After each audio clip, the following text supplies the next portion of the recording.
तो guys welcome back my channel. तो कैसे हैं आप लोग? उम्मीद है आप लोग बहुत अच्छे होंगे। तो यहाँ भी सब ठीक है। और अभी मैं जा रही हूँ गोंद के लड्डू बनाने के लिए। तो कई दिन से सामान लाके मैंने रखा था थोड़ा सा, क्योंकि ठंड अभी थोड़ी थोड़ी हो रही है ना। तो मैंने सोचा कि गोंद के लड्डू बना लेती हूँ। और लास्ट ईयर मैंने नहीं बनाया था, तबीयत नहीं ठीक थी। जैसा कि आप लोग जो मेरे ब्लॉग पहले से देखते हैं उनको पता होगा, पिछले साल मेरी तबीयत बहुत ज़्यादा ख़राब हो गई थी, जिसके कारण हॉस्पिटल में मुझे एडमिट होना पड़ा था 4-5 दिन के लिए। तो उसके बाद मुझे बहुत ज़्यादा ही वीकनेस हो गई थी, बहुत ज़्यादा, क्योंकि 15 दिन मेरा लिक्विड ही चला था। वीकनेस बहुत ज़्यादा हो गई, तो घर के काम भी ऑलमोस्ट मैं कुछ भी नहीं कर पा रही थी। तो टोटल मेरे बच्चे और पतिदेव ये सभी मिलके पूरा घर संभाले थे। इवन मेरी दवा से लेकर खाना पीना सारा कुछ पतिदेव ने ही किया। बहुत ज़्यादा मुझे दिक्कत हुई थी।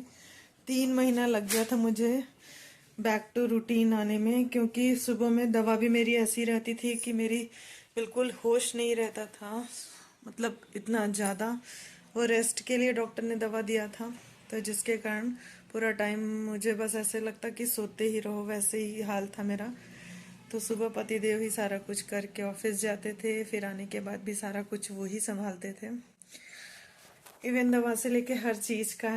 तो चलिए अब सब ठीक है, तबीयत ठीक है, दवा वगैरह चली, सब ठीक हो गया। अभी चल रही है दवा मेरी आँखों की, और भी कई सारी प्रॉब्लम है उनकी दवा चल रही है। तो कुछ ना कुछ लगा ही रहता है लाइफ में, कुछ ना कुछ तो होता ही है, सबके संग प्रॉब्लम आती ही है। तो पिछली बार मैं कुछ नहीं बना पाई थी ठंड के समय में, तो इस बार मेरा मन था कि मैं थोड़ा सा गोंद के लड्डू बना लूं। तो बस यहाँ पे ये देखिए मैंने कढ़ाई रख दिया है। अब इसमें थोड़ा सा सबसे पहले मुझे आटा भूनना है। तो नॉर्मल आटा भूनने के बाद तब फिर बाकी की चीज़ें मैं धीरे धीरे करूँगी। तो आटा भुनने में ही करीब आधा घंटा लगेगा, धीमी आंच पे बिल्कुल भुनना है। तो चलिए मैं बनाती हूँ।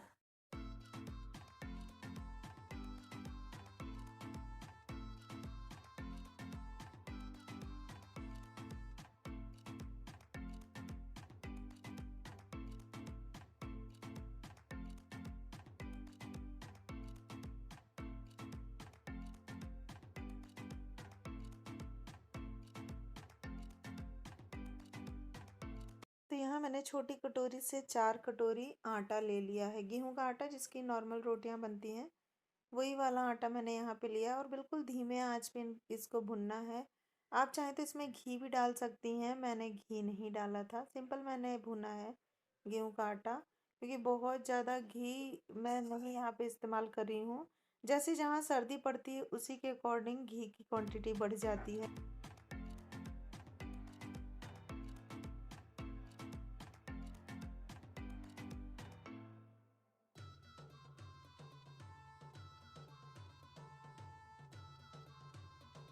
तो जब तक मैंने आटा चला के रख दिया था गैस पे, और यहाँ मैंने कपड़े ड्रायर में डाले थे, तो कपड़े ड्रायर हो गए थे, तो मैं यहाँ फटाफट से फैला दे रही हूँ, क्योंकि पूरा दिन कपड़े सूखने में लगता है। सेकंड मीटिंग इस साइड मेरे धूप आती है, तो इसलिए फिर कपड़े फैला देती हूँ, हवा लग जाता है, बाद में फिर धूप लगती रहती है। अभी तो मौसम ठीक है, धूप निकल रही है। पीछे कई दिन जो है बदली सी थी, पर अभी धूप निकल रही है, तो अच्छे कपड़े सूख जाते हैं।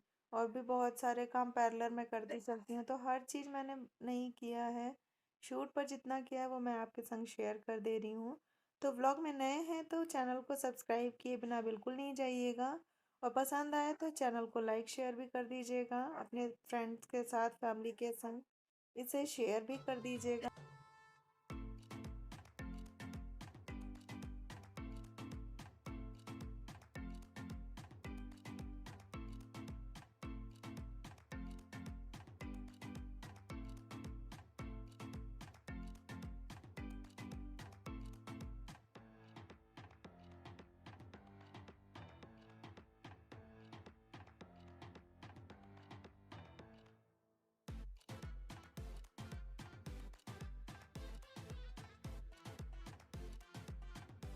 तो यहाँ वापस से मैं आ गई हूँ किचन में, और आटे को अच्छे से धीमे धीमे आंच पे मैं चलाती चल रही हूँ।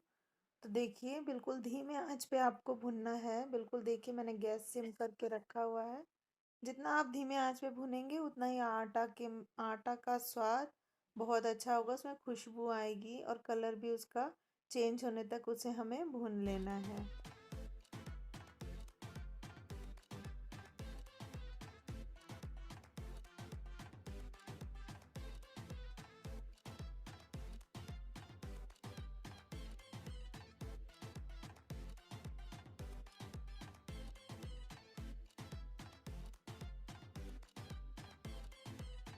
तो आटा भुनने के बाद ये बड़े से परात में हमें रखना है। तो परात में आटा ठंडा हो जाएगा, इसके लिए मैं ये परात धुल के रख दूंगी, थोड़ा पानी निथर जाए। वैसे तो ये साफ रहता है पर डेली हम इन चीज़ों का, इन बड़े बर्तनों का इस्तेमाल नहीं करते हैं। तो बिना धुले मैं इस्तेमाल कभी भी नहीं करती हूँ। जब भी इस्तेमाल करना तो मैं अच्छे से इसको फिर से क्लीन करती हूँ और पोंछ ओछ के अच्छे से सुखा के तब इन बर्तनों का इस्तेमाल करती हूँ।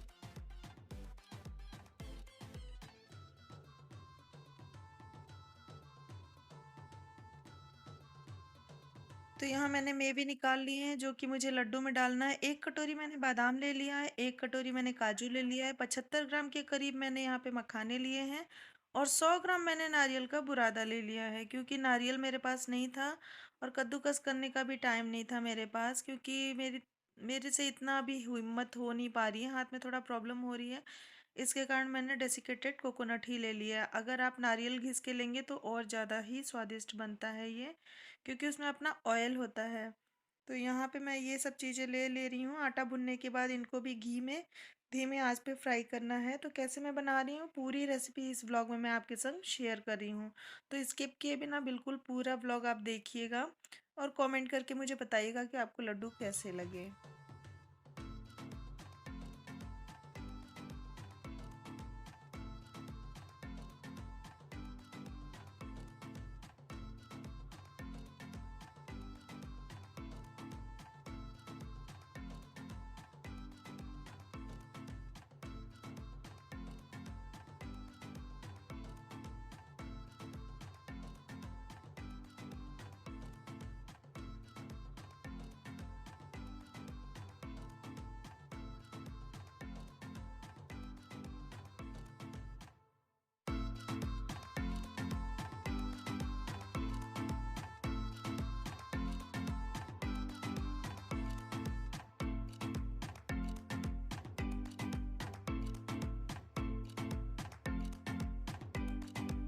तो आटा परात में मैंने निकाल दिया, उसके बाद घी डाल के मैंने यहाँ बादाम डाल दिया है।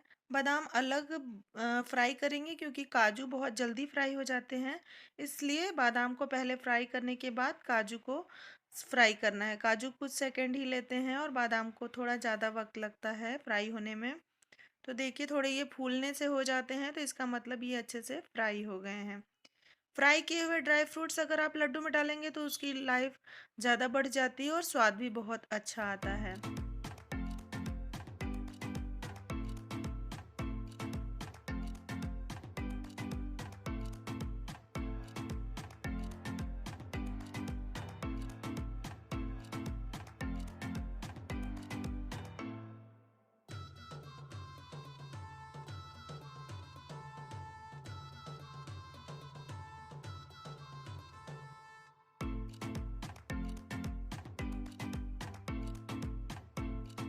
तो बादाम फ्राई करके मैंने काजू भी फ्राई कर लिया और अब इसी में मैंने मखाने भी डाल दिए हैं। मखाने भी अच्छे से फ्राई हो जाएंगे, धीमी धीमी आंच पे इसको भी फ्राई करना है। इसमें पेशेंस की बहुत ज़्यादा ज़रूरत होती है गाइस। बिल्कुल धीमे आंच पे आप जितना अच्छा इसको बनाएंगे उतना अच्छा ये लड्डू बन के तैयार होते हैं। तो धीमे धीमे आंच पे बिल्कुल बन गए हैं मखाने। तो मैं इसे भी निकाल ले रही हूँ, इसको भी हल्का सा पीसना रहेगा मिक्सर में। वो सारे मखाने और जितने भी ड्राई फ्रूट्स हैं इन सबको बड़े बर्तन में निकालिए जिससे ये ठंडा हो जाए। थोड़ा ठंडा होने के बाद ही आप इसको मिक्सर करें, नहीं तो एक्सीडेंट होने के चांसेस हो जाते हैं। घी को मैंने 1 चम्मच कढ़ाई में और ले लिया। इसके बाद डेसिकेटेड कोकोनट भी इसमें मैं डाल दूंगी। लगातार चलाते रहना है, कलर नहीं चेंज होना है, थोड़ी खुशबू आने लगेगी, बस इतना भून के इसे भी आप उसी आटे के परात में निकाल लीजिए।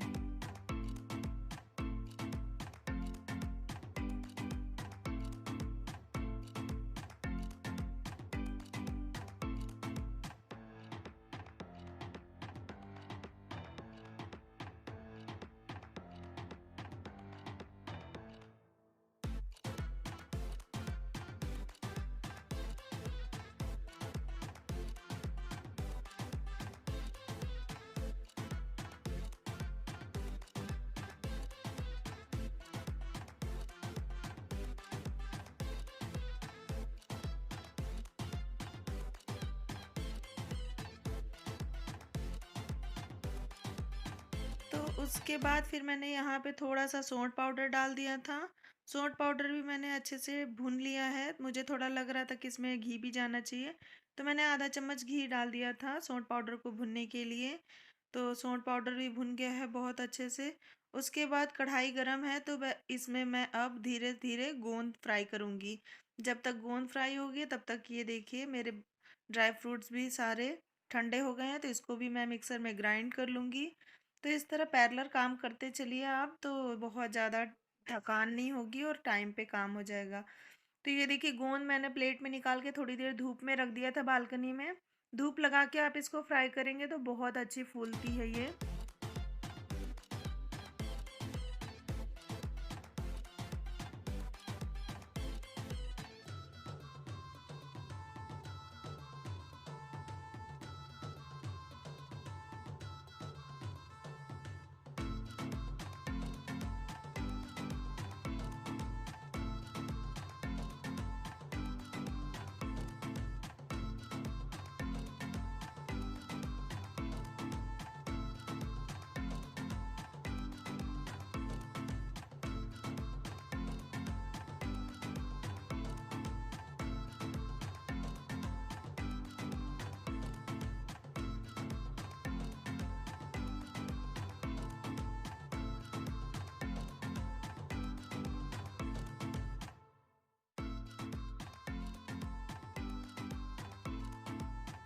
तो मिक्सर में मैंने यहाँ पे ड्राई फ्रूट्स ग्राइंड कर लिए हैं। अब इसको भी मैं इसी परात में पलट दूंगी, तो ये धीरे धीरे ठंडे भी होते चलेंगे। हालांकि ठंडा करके ही इसको मिक्सर में ग्राइंड करिए, थोड़े बहुत चंक्स रह जाएंगे तो इससे कोई दिक्कत नहीं है, खाने में आते हैं लड्डू में तो अच्छे लगते हैं।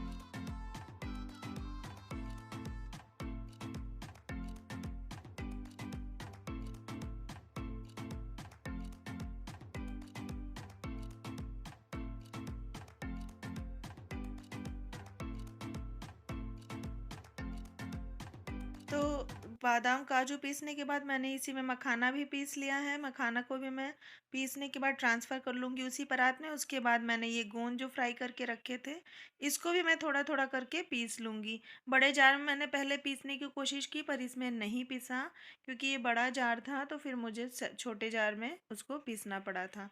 तो यहाँ देखिए छोटे जार में फटाक से पीस गया था।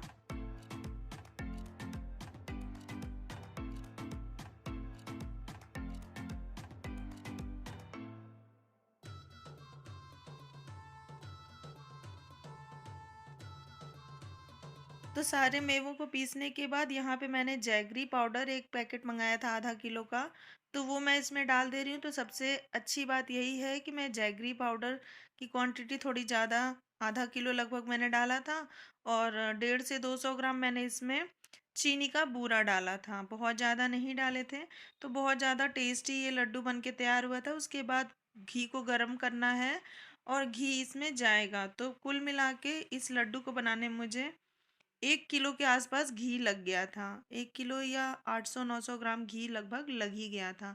तो मैंने ये लड्डू बना करके तैयार किए, बच्चों से बातें भी मैं करती चल रही थी और लड्डू मैंने बनाए गाइस। लेकिन उसके बाद थकान इतनी ज़्यादा हो गई थी ना कि मेरी कमर बहुत ज़्यादा दर्द होने लगी थी। लेकिन आप सर्दियों में ये लड्डू बनाइए, खाइए, अपनी फैमिली में सबको खिलाइए। बहुत ही स्वादिष्ट होते हैं, बहुत ही हेल्दी होते हैं। सुबह चाहें तो आप इसको दूध के संग ले सकते हैं। तो देखिए मैं कैसे बना रही हूँ, मेरे हाथ में थोड़ा ज़्यादा दर्द हो रहा था ना, इसलिए मैं रुक रुक के बना रही थी। इसीलिए फिर मैंने बड़े साइज़ के लड्डू बना दिए, क्योंकि छोटे साइज़ के मेरे से बन ही नहीं पा रहे थे, दिक्कत हो रही थी हाथ में।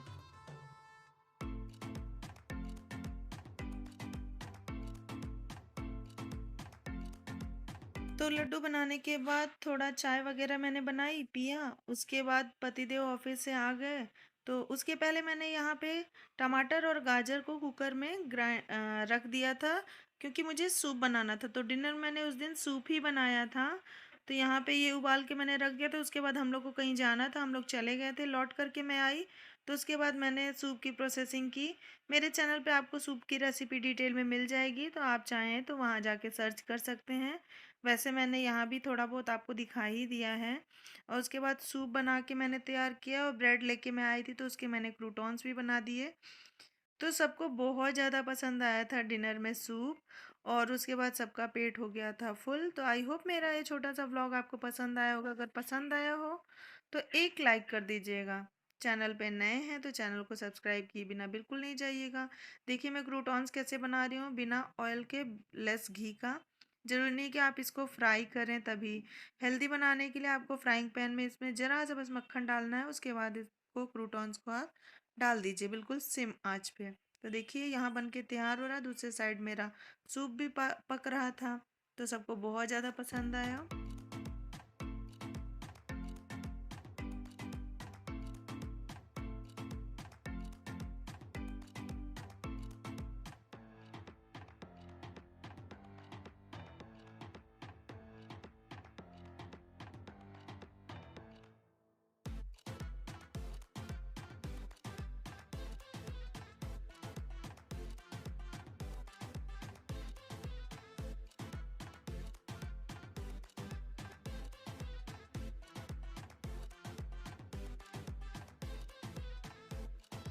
तो बस सूप रेडी हो गया। उसके बाद मैंने सबको सर्व कर दिया है। बहुत ही अच्छा लग रहा है देखने में भी। और देखिए गर्मा गर्म भाप निकल रहा है ठंड के मौसम में। टमाटर भी अभी सस्ते हो गए हैं तो आप चाहें तो बनाइए। हेल्दी भी है और सबसे बड़ी बात कि बहुत फ़ायदा करता है। और कुछ भी इसको पीने के बाद कुछ भी और खाने की इच्छा नहीं होती। तो डिनर में अगर आपको लाइट कुछ लेना है तो आप सूप ऑप्शन में ले सकते हैं। टोमेटो सूप बहुत ही टेस्टी लगता है। मेरे घर में तो सबको बहुत ज़्यादा पसंद आता है।